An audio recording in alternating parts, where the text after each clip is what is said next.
पुरी रे घर को घर बुली स्वास्थ्य संबंध में विवरणी संग्रह करिवे स्वतंत्र टीम। पुरी जिला प्रशासन पक्षरु पुरी शहरे थिबा बस्ती बासिंदा स्वास्थ्य परीक्षा कराजिबो। एने जिला स्वास्थ्य विभाग और पौरपालिका पक्षरु मिलित भावे एही अभियान कराजिबो। उद्देश्य हेउछि पुरी शहरे थिबा बस्ती रे कोविड-19 भूताणु व्यापिछि ना नाही से नै लोकंक स्वास्थ्य परीक्षा कराजिबो। एने पुरी जिला मुख्य चिकित्सा अधिकारी नीलकंठ मिश्र सूचना दैछंती। सूचना अनुसार पुरी शहर रे 63टी बस्तीर 25,000 परिवार स्वास्थ्य परीक्षा हेबो। गठित होइथिबा स्वतंत्र टीम घर को घर बुली स्वास्थ्य संबंध रे विवरणी संग्रह करिवे। एही स्वतंत्र टीम रे आशाकर्मी, एनएम, अंगनवाड़ी कर्मचारी, महिला ग्रुप रा मेंबर, स्कूल शिक्षक नियुक्ति रहिबे। एमाने प्रति 5 दिन रे बस्ती बासिंदा घर को जाई काहाकू ठंडा काश होइछि कि नाही ताहार विवरणी संग्रह करिवे। एथि सहित मोबाइल नंबर मध्य संग्रह करिवे। 15 दिन एही अभियान चलिबो। प्रति 5 दिन रे से घर को जाई स्वास्थ्य संबंध रे विवरणी संग्रह करिवे। जो दिन सेमाने न जिबे मोबाइल माध्यम रे सेमाने तथ्य संग्रह करि परिबे। जदि काहार ठंडा काश थाए से लोकन को कोविड-19 परीक्षा करा जिवो। एहा द्वारा कोरोना भूताणु व्यापिछि कि नाही ताहा जणा पड़िबो। एने 125टी टीम गठन करा जायछि। तेबे एही टीम घर को गले सहयोग करबाकू जिला मुख्य चिकित्सा अधिकारी अनुरोध करछंती। एहा द्वारा एही अभियान सफल मध्य हेबो बोली अनुमान करछंती। तेबे एही टीम रे शामिल होइथिबा प्रत्येक लोकन को जिला मुख्य चिकित्सा अधिकारी धन्यवाद देबा सह एही अभियान निश्चिंत सफल हेबो बोली आशा करछंती।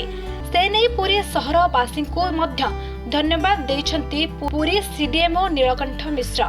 समस्ते सरकार को नियम मानि हाथ साबुन धोइबा सह मास्क पिंधिबा, सामाजिक दूरत्व बजाय रखिबा एवं केवल दरकार थिले घरु बाहरिबाकू से अनुरोध करछंती। नमस्कार।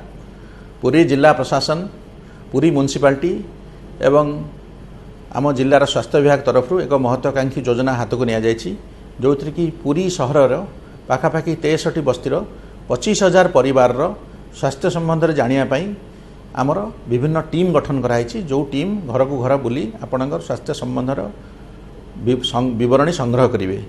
से जो कमिटी गठन कराई से आमर आशाकर्मी, एएनएम, अंगनवाड़ी वर्कर एवं महिला जो समिति अच्छी मास तार मेंबर माने रहिबे एवं स्कूल शिक्षक माने भी सेथिरे जोग देबे।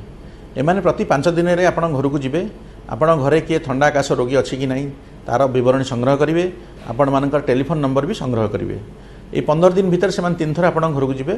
जो दिन से आपण घर को न जिबे से दिन आपण को स्कूल शिक्षक माने टेलीफोन करी आपण घर स्वास्थ्य संबंधी विवरणी संग्रह करेंगे। जाफल कौन हम आम जापर जे आपण घरे ठंडा काश रोगी अच्छा कि नहीं एवं जदि थांती ताहले आम तांकर कोविड-19 पई परीक्षा करिवु एवं से परीक्षा करने द्वारा आम जानबू जे पुरी शहर रे कोविड प्रवेश करिछि कि नहीं। पाखापाखि 125टी टीम गठन करा जायछि। आपण माने सेतिरे सहयोग करंतु। आपण मानकर सहयोग द्वारा कोविड-19 जेपरि पुरी शहर को प्रवेश न करिवो सेथिपे आमे यत्नवान हेबु। मु धन्यवाद दउछि आमर आशाकर्मी मानकू, एएनएम मानकू, अंगनवाड़ी वर्कर मानकू एवं स्कूल शिक्षक एवं मास मेंबर मानकू जो मानक सहयोग रे ए कार्यक्रम निश्चित भाव सफल हेबो।